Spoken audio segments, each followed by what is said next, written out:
కాంగ్రెస్ కు సీనియర్ నేతలు వరుసగా షాక్ మీద షాక్లు ఇస్తున్నారు. మధ్యప్రదేశ్ మాజీ సీఎం కమల్ నాథ్ ఏ క్షణంలో అయినా బీజేపీలో చేరే అవకాశం ఉంది. లోక్సభ ఎంపీ మనీష్ తివారీ కూడా పార్టీ మారతారని జోరుగా ప్రచారం జరుగుతోంది. సీనియర్ల వరుస జంపింగ్లతో కాంగ్రెస్ షేక్ అవుతోంది. కాంగ్రెస్ జంపింగ్ జపాంగ్ సిరీస్ లో రోజుకో పేరు తెరపైకి వస్తోంది. మధ్యప్రదేశ్ మాజీ సీఎం కమల్ నాథ్ బీజేపీలో చేరడానికి రెడీ అయ్యారు. ఇదే సమయంలో పంజాబ్ కాంగ్రెస్ మనీష్ తివారీ పేరు కూడా తాజాగా తెరపైకి వచ్చింది. గత 2 రోజుల నుంచి ఢిల్లీలోనే ఉన్నారు కమల్ నాథ్. బీజేపీ హైకమాండ్ తో ఆయన చర్చలు జరుపుతున్నట్టు తెలుస్తోంది. కమల్ నాథ్ పార్టీ మారితే మధ్యప్రదేశ్ లో కాంగ్రెస్ కు కోలుకోలేని దెబ్బ తగిలే అవకాశం ఉంది.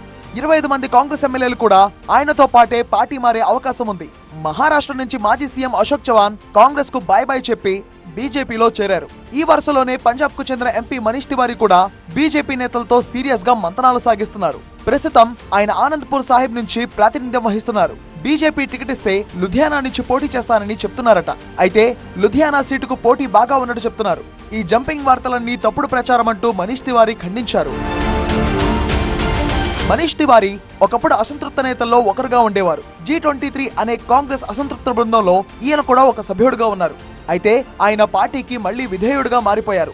బీజేపీ ప్రభుత్వంపై తీవ్రంగా విరుచుకుపడే మనీష్ తివారీ ఇప్పుడు జంపింగ్ వార్తలతో హాట్ టాపిక్ గా మారారు.